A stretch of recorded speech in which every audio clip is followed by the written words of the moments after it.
This device here is called an ionic flow electronic air freshener. They were popular in the 1980s and 90s.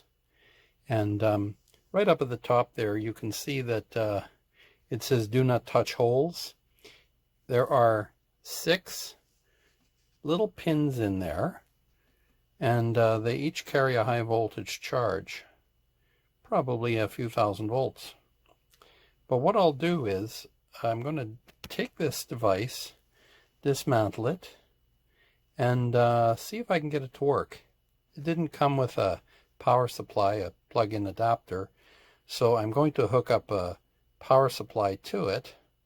I think it was between 5 and 9 volts, and I'm going to see if it works. I will also try and measure the voltage on the output and see if what it is at 5 volts and then at 9 volts. Here we've taken apart the top and bottom portions. They were separated after taking out 3 small screws. On the far left-hand side, you can see the jack where the power goes in, and you can see the red potted center with the components in it. That's so you make it very difficult to reverse engineer something like this. The points, which are basically those little needles we spoke about earlier, are the 6 electrodes which have the high voltage. And right up at the top where the white wire comes in is the positive return. So between those 2 points you probably have about maybe 2,000 to 5,000 volts, with the points being negative. I've turned over the little board with the points on it, and you can see connected to the red wire there are traces connecting all 6 of those little points together, so they're all at the same potential. The circuit is potted in reddish plastic conformal coating, and it's done to make it very difficult for the circuit to be reverse engineered. But looking at it, I would just say it's some kind of multivibrator. And right up at the top right hand corner there's a big square red capacitor, and underneath it, you can't really see it, you can see a round thing kind of underneath it. That looks like the high voltage transformer.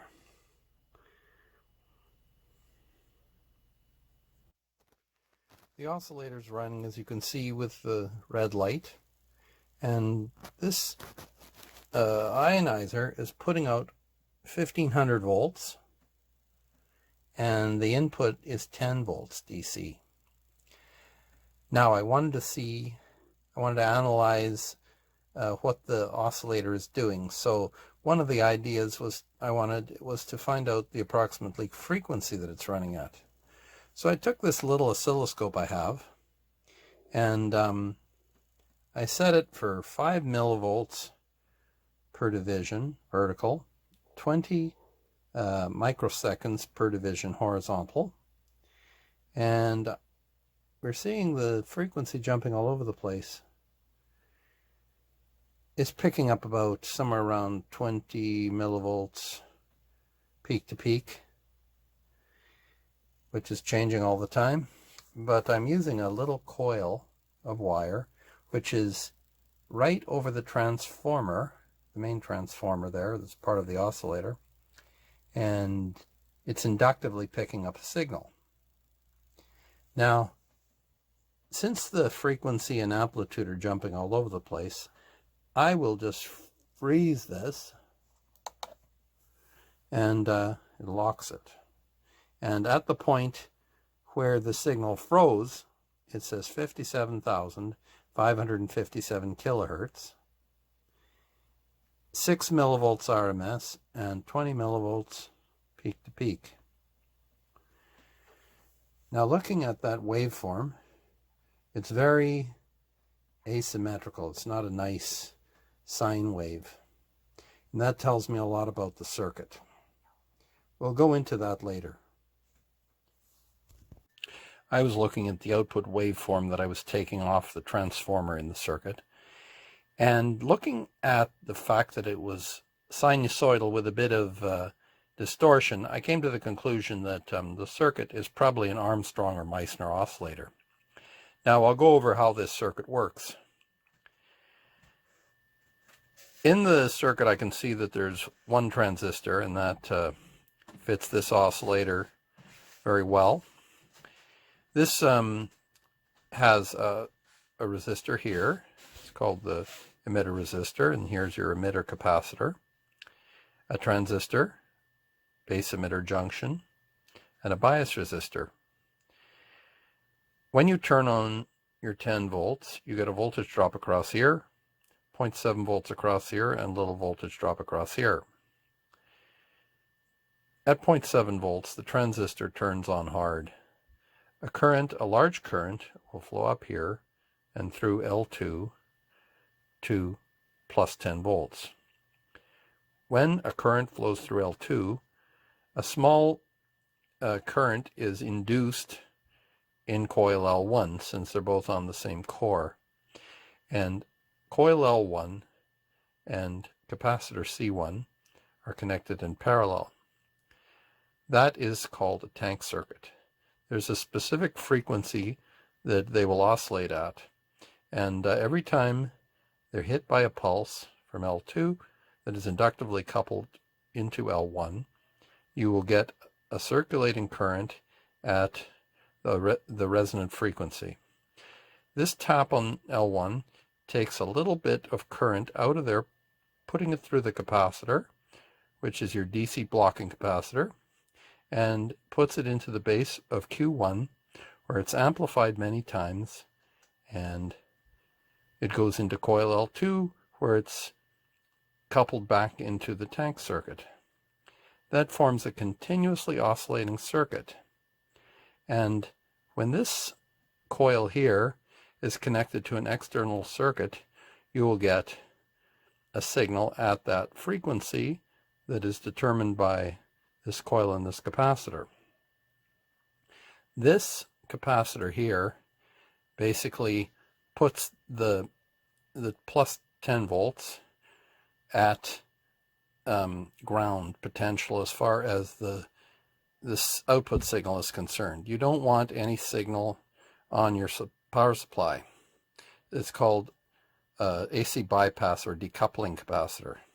Now, here, since we have our output signal is changing frequency all the time and we have some distortion in it, what that tells me is that the output circuit, this coil here, is feeding into a circuit that's loading the oscillator down too much. If it was lighter loaded, the circuit would oscillate better at a specific frequency, and you'd have a nicer sine wave coming out. So if you were going to use this circuit in, let's say, a radio transmitter, you would lightly load this. And but in this case, the designers didn't care about stability of frequency, and if they were producing a bit of distortion, they didn't care, as long as it can be fed into another circuit to multiply the voltage to give you 1500 volts at 10 volts in. The circuit is only drawing about less than 100 milliamps, which is quite surprising considering you have a good voltage coming out of it.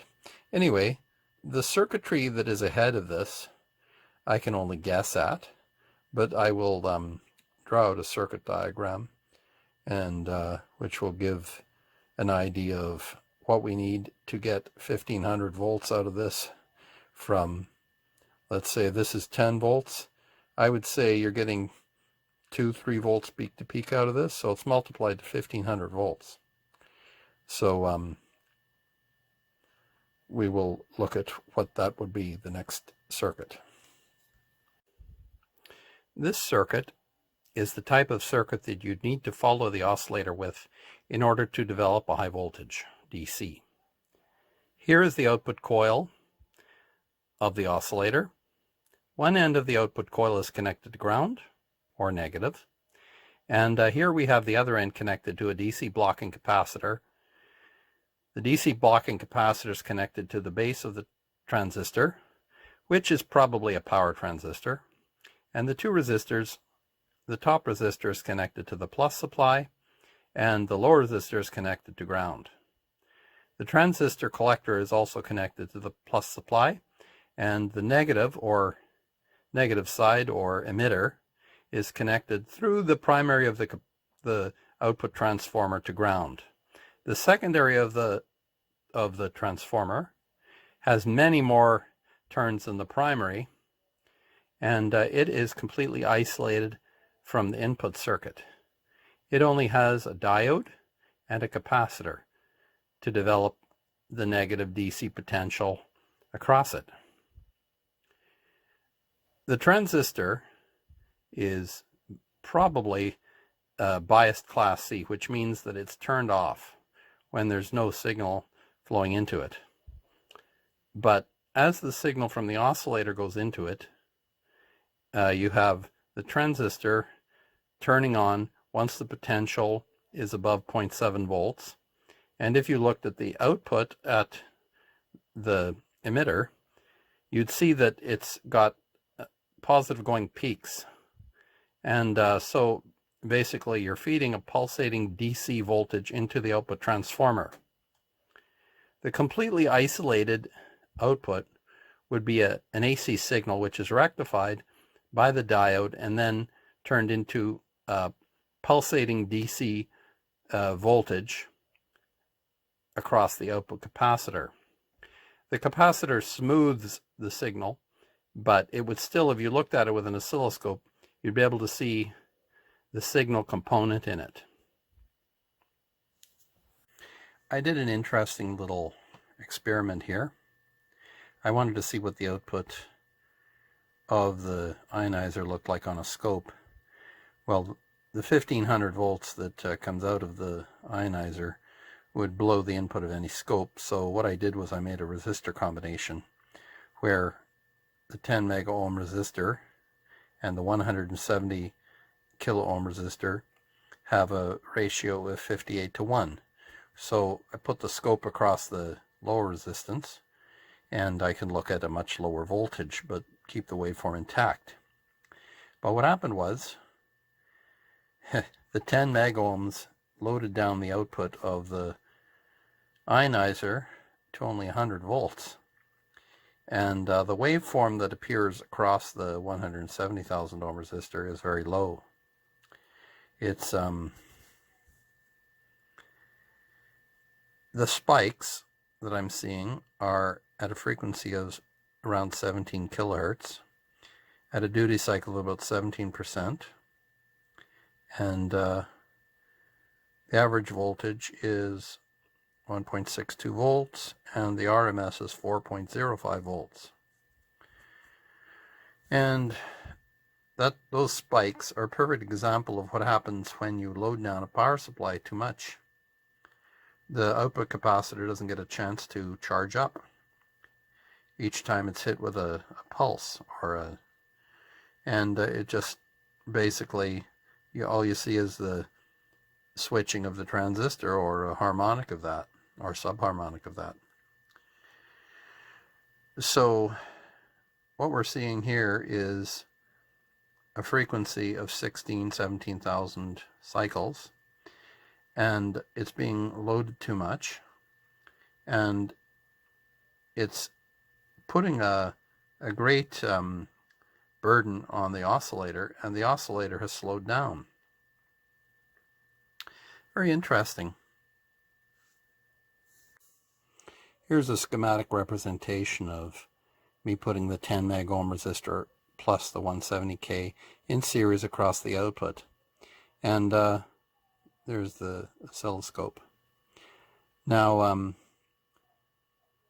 what I saw was I expected about 1500 volts across this circuit, and this reduces the 10 meg to 170K resistor is a a ratio of about 58:1. So I was expecting to see 1/58 of the output, but instead this loads it down so much we got about 1/15 of the output, about 100 volts out total. And so I'm seeing it load very heavily loaded, and I'm seeing these 20 volt pulses, but the total, in reality, the voltage is the RMS voltage is 4 volts approximately coming out of there. So anyway, that's just interesting. It shows you what happens when you overload a power supply, especially one with just one diode and one resistor.